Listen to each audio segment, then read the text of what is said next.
Au nom du Père et du Fils et du Saint-Esprit. Amen. Évangile de Jésus-Christ selon saint Marc, chapitre 6, versets 53 à 56. En ce temps-là, après la traversée, abordant à Génézareth, Jésus et ses disciples accostèrent. Ils sortirent de la barque et aussitôt des gens reconnurent Jésus. Ils parcoururent toute la région et se mirent à apporter les malades sur des brancards là où l'on apprenait que Jésus se trouvait. Et dans tous les endroits où ils se rendaient, dans les villages, les villes et les campagnes, on déposait les infirmes sur les places. Ils le suppliaient de leur laisser toucher ne serait-ce que la frange de son manteau, et tous ceux qui la touchèrent étaient sauvés. Acclamons la parole de Dieu, louange à toi Seigneur Jésus.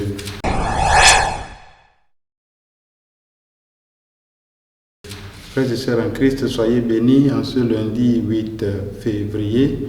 Nous bénissons le Seigneur pour ses merveilles, pour cette semaine qu'il nous accorde, et nous lui confions nos vies ainsi que toutes les personnes que nous allons rencontrer, afin que nous puissions partager la joie, la paix, le bonheur, la sérénité, et que nous puissions être les uns pour les autres les signes de l'amour de Dieu. Aujourd'hui, nous célébrons aussi la fête de Sainte Joséphine Bakita, cette Soudanaise qui est passée de l'esclavage à la rencontre avec Jésus. Elle a été esclave, elle a été immigrée. Et puis dans ce chemin-là, elle rencontre Jésus et elle devient sainte. Vous voyez combien Dieu est bon. Les chemins de Dieu sont insondables. C'est ce qui se passe aussi dans l'évangile que nous avons écouté. Les malades parcourent villes et villages pour rencontrer Jésus. Et quand ils rencontrent Jésus, ils sont sauvés. Eux, certainement, en allant à la rencontre de Jésus, cherchaient la guérison. Mais le texte finit en disant « Et tous ceux qui le touchèrent étaient sauvés ». Que le salut de Dieu se fasse réalité dans nos vies aussi. Nous pouvons donc dire aujourd'hui que le message s'est passé de la maladie au salut. Non pas à la guérison, mais au salut. Effectivement, Jésus ne fait pas les choses à moitié.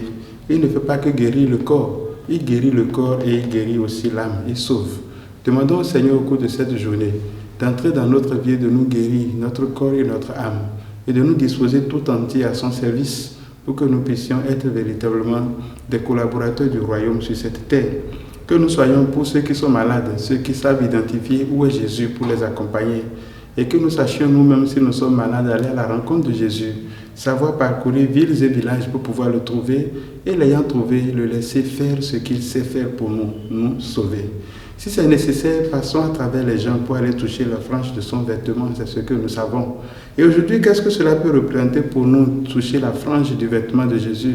C'est peut-être notre engagement à écouter la parole de Dieu, notre engagement à participer dans les mouvements, les groupes qu'on nous propose pour notre formation spirituelle, notre engagement à laisser le Seigneur pénétrer notre vie.